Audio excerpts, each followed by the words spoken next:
Bonjour à tous et bienvenue dans cette édition, l'évolution de la gauche africaine, bilan et perspective. Le thème était au centre d'une conférence débat organisée par le réseau de communication Radio Kaira. Plusieurs autres sujets ont été également évoqués. Il s'agit de la jeunesse des partis de la gauche africaine, des difficultés de l'unification et de la gauche malienne dans le contexte sociopolitique actuel. Compte rendu à Galia Gabissa. À travers cette conférence débat, le réseau de communication Kaira entend retracer l'évolution de la gauche africaine. Il s'agit donc pour les organisateurs de faire le bilan des activités menées par le parti de l'opposition, autrement dit de la gauche. Et cela dans le but de fixer des perspectives pour inverser les tendances qui maintiennent depuis longtemps la droite au pouvoir des États africains. Il faut que nous fassions le point pour essayer de voir comment est-ce que nous pouvons avancer. Mais l'important de cela, ce n'est pas tant d'avoir une conclusion qui nous intéresse, mais c'est surtout d'amener à la formation. Nous considérons que les ressources humaines sont les principales richesses d'un pays, donc il faut travailler à élargir leur vision, à leur permettre donc de comprendre tous les problèmes qui sont liés à nos cités, surtout les blocages. Les échanges ont porté sur deux thèmes majeurs. Un premier thème intitulé « Genèse et cheminement de la gauche malienne et les luttes après le coup d'État du 19 novembre 1968 » et un second thème relatif aux difficultés d'unification de la gauche malienne dans les contextes sociopolitiques actuels du Mali. Nos attentes, c'est qu'au sortir de cette réunion, nous puissions amener les différents courants de la gauche africaine à se rencontrer, à se parler, donc à définir ensemble donc une vision, une politique pour l'avenir de notre pays et l'avenir de l'Afrique. Plusieurs partis politiques et associations, dont les partis SADI et l'association Yere Woloton, ont pris part à cette conférence débat organisée avec l'appui de la Fondation Rosa Luxembourg. La jeunesse de l'Union pour la démocratie et le développement UDD de la commune 5 vient d'organiser une formation à l'intention des jeunes. La formation qui a regroupé une vingtaine de jeunes portait sur les bonnes pratiques des partis politiques. Moussa Fani. La présente session de formation est initiée par la jeunesse de l'Union pour la démocratie et le développement UDD de la commune 5. Pendant cette formation, plusieurs modules seront dispensés qui sont entre autres la démocratie interne dans un parti politique, les modalités de recrutement des nouveaux membres. Pour le secrétaire général adjoint du bureau exécutif de l'UDD, cette formation devra permettre de renforcer les capacités des jeunes du parti sur la scène politique. Des jeunes qui constituent la relève des actions politiques, qui sont l'avenir pour la construction du pays, qui prennent l'initiative de se former eux-mêmes. C'est déjà un défi relevé contre ce qu'il est reproché à la jeunesse. Le premier responsable des jeunes de l'UDD de la commune 5 a invité les participants à s'approprier les modules qui seront enseignés. L'efficacité d'un parti politique, c'est la jeunesse. C'est pour cela que nous avons dit les meilleures pratiques d'un parti efficace.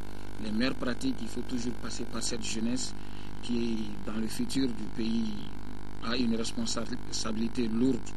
Donc, pour accompagner encore une fois de plus la jeunesse, il faut tout d'abord organiser cette jeunesse dans ce sens. Cette formation s'inscrit dans le cadre des activités du bureau des jeunes de l'UDD de la commune 5. L'association malienne pour la promotion et la protection de la famille vient de débuter des activités d'information et de sensibilisation des jeunes sur le VIH-Sida. Le lancement a été donné au quartier de Bolibana. Le compte rendu de Adama Koulibaly. Ensemble, arrêtons la chaîne de transmission du sida. Brisons le silence, les barrières qui font obstacle à la prévention du VIH-Sida. Sont des slogans qu'on pouvait lire sur les banderoles qui habillaient le podium préparé par les jeunes du mouvement d'action contre le sida, MAJ. Une cellule de l'Association malienne pour la promotion et la protection de la famille, AMPPF. Cette manifestation marquait le début de leurs activités en ce mois de la solidarité. Le mouvement d'action pour les jeunes a décidé chaque année de célébrer cette journée afin de sensibiliser, d'informer les jeunes qui sont les cibles les plus faciles et les plus exposées Il s'agissait de donner des conseils aux jeunes sur le VIH-Sida et les effets sociaux qu'il cause. Des conseils donnés par des animateurs et animatrices préparés pour sensibiliser le grand public. Ces conseils qui portaient sur les grossesses non désirées, la planification familiale, la prévention contre le sida, le dépistage et la stigmatisation ont été repris par des jeunes rappeurs à travers des chants. Ces jeunes mouvements d'action contre le VIH-Sida de l'AMPPF demandent à chacun de s'ajouter à eux pour porter leur message à d'autres mal informés sur le sida. Les jeunes mobilisés également en 5e région pour sensibiliser contre le VIH-Sida, c'est à travers l'association des étudiants de Mopti à la faculté de médecine, de pharmacie et d'odontostomatologie qui a tenu une conférence sur le thème Tous unis pour zéro sida. Yacouba Mega depuis Mopti. En organisant cette conférence, l'association des étudiants ressortissants de Mopti et sympathisants à la faculté de médecine, de pharmacie et d'odontostomatologie voulait sensibiliser les jeunes, notamment les scolaires, sur la nécessité d'une prise de conscience vraie pour contrer la propagation du VIH-Sida, dont le taux de prévalence est aujourd'hui de l'ordre de 1,4% dans la région de Mopti. L'ampleur des maladies sexuellement transmissibles, puis aussi la place aussi de la jeunesse dans le développement d'un pays. Si l'association ressortissante de Mopti qui réside à la Quimposte, on peut se taire aussi sans éveiller la conscience des jeunes mopticiennes. Entre autres thèmes développés au cours des débats qui ont duré plus de 3 heures d'horloge, l'historique du VIH-Sida, les voies de transmission et les mesures préventives. Les gens, à défaut de s'abstenir, doivent se protéger à toute occasion. Donc, nous pouvons venir à bout de cette maladie vraiment en adoptant des comportements sains qui ont été dits ici. La conférence a été agrémentée par un sketch sur les comportements à risque et un jeu concours qui a vu les meilleurs élèves récompensés. Journée mondiale de lutte contre le sida, édition 2012. Toujours, les miniers de Morila placent l'événement sous le signe de la poursuite du combat pour atteindre l'objectif de 3-0. Ils ont tenu une conférence débat pour mieux informer les populations sur la maladie Sékou Konati. En organisant cette conférence pour lancer les activités du mois dédié à la lutte contre le sida, édition 2012, dans la zone minière de Morila, les miniers veulent s'inscrire dans la poursuite du combat pour atteindre l'objectif des 3-0 et 0 sida au Mali. Le programme de lutte contre le VIH-Sida existe à Morila, ça fait 12 ans. Et effectivement, ce programme a eu un impact vraiment sérieux sur l'évolution même du VIH-Sida dans la zone. Parce qu'actuellement, je peux vous dire qu'on a seulement 0,50% de séropositivité dans la zone. Et le conférencier, dans une salle prise d'assaut par les populations de Sanso, de s'adonner à une séance de rappel de la transmission, de la prévention, de la prise en charge, mais aussi de la politique actuelle du pays en matière de lutte contre le sida, au moment où le taux de prévalence nationale est en baisse. Aujourd'hui, nous souhaiterons que réellement nous puissions mener une grande campagne de sensibilisation afin qu'au moins qu'il y ait une nouvelle infection. Les cas de VIH qui existent, ce que seulement ça se limite à eux pour qu'ils puissent bénéficier et continuer de faire la prise en charge. Et nous puissions vraiment donc entamer le reste de la population qui réellement n'a pas été infectée puisse ne pas avoir le VIH. Nous voudrons lancer un message à la mobilisation générale contre cette pandémie. Nous ne voyons pas la somme d'argent investie, mais nous voulons voir le résultat en termes de vie sauvée, en termes de santé publique, en termes de réalisation de santé publique. Aujourd'hui, Morila peut être cité en exemple dans le secteur minier et voire même dans le secteur privé en République du Mali.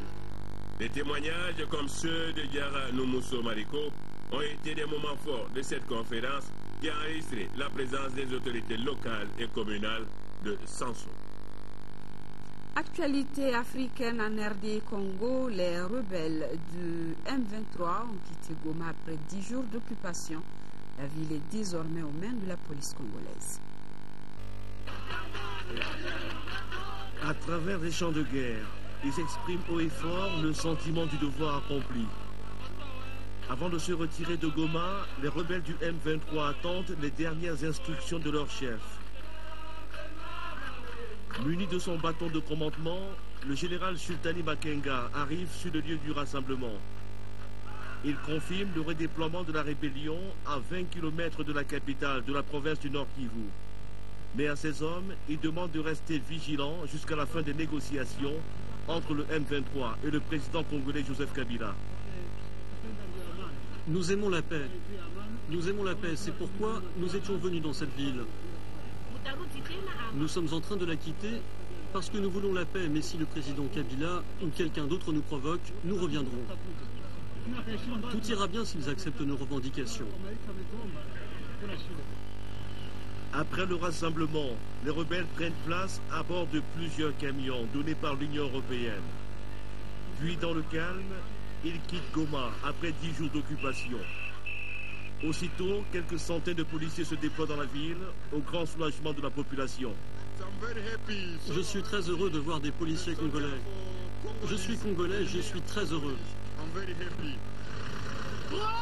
Ces policiers sont des fonctionnaires payés par le gouvernement congolais. Leur mission est d'assurer la sécurité des personnes et des biens à Goma.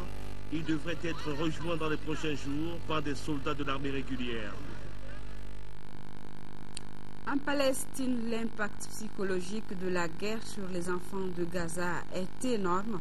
Ils vivent un traumatisme constant dans un conflit qui n'a pas encore dit son dernier mot. La vie semble avoir repris son cours dans cette école de Gaza. Malgré le calme apparent, l'esprit des enfants reste hanté par la guerre. Saad a 13 ans. Durant la dernière offensive israélienne, 6 membres de sa famille ont été tués devant ses yeux.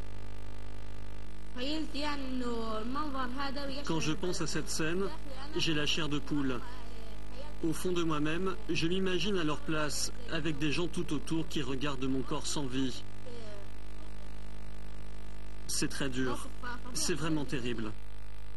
La mort et la destruction font partie du quotidien des enfants palestiniens de Gaza. Beaucoup souffrent de troubles psychologiques. Il est en fait très difficile de parler de stress post-traumatique lorsque le traumatisme continue et se reproduit. Ce n'est pas un événement qui arrive une fois dans votre vie, mais c'est un traumatisme constant. Et c'est ce que ces enfants voient tout le temps. Les enfants qui n'ont pas côtoyé la mort ont vécu d'autres chocs. Une maison transformée par exemple en quelques secondes en amas de ruines. Toute ma vie a changé. On est passé des belles choses aux mauvaises. Un tournant à 180 degrés. Tout a été détruit.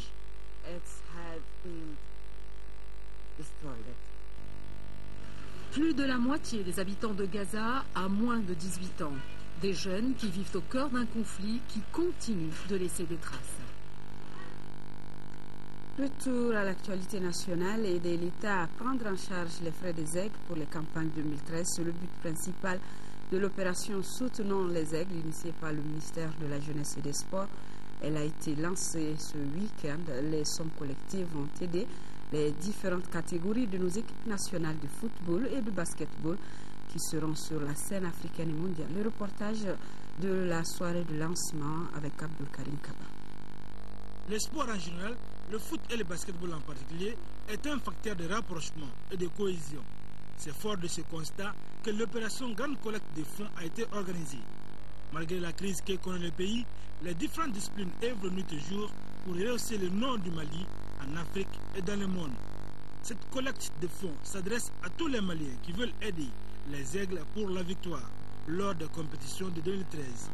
D'abord, les deux premières fédérations qui seront à l'honneur, c'est-à-dire le football et le basketball, n'ont pas manqué de mots pour saluer cette opération combien importante. Je suis très content de cette cérémonie parce que actuellement le football coûte très cher et collecter des fonds pour les aigles est une bonne chose pour le peuple malien. Donc la Fédération malienne de football, nous encourageons cette opération et nous croyons que cette opération va permettre à l'équipe du Mali d'aller très haut. Il convient de faire remarquer que cet appel conjoint à la mobilisation de tous les Maliens et amis du Mali en faveur des équipes nationales de football et de basketball est en soi une manifestation de la solidarité nationale pour les grands événements. Cette solidarité qui a toujours été au rendez-vous de l'histoire revêt cette année un caractère tout particulier au regard de la situation conjoncturelle difficile que vit la nation malienne.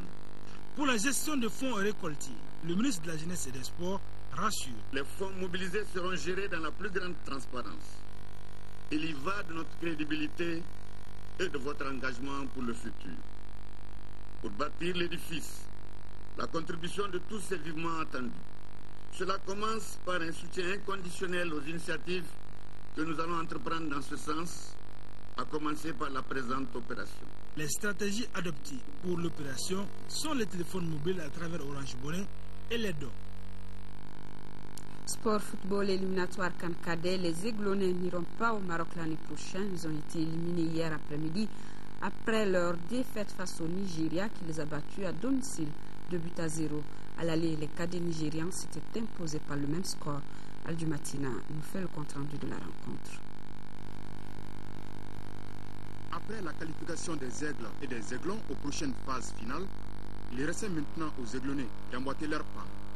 Battus 2-0 à l'aller par leur adversaire du jour, les cadets maliens sont tombés de nouveau, cette fois-ci à domicile.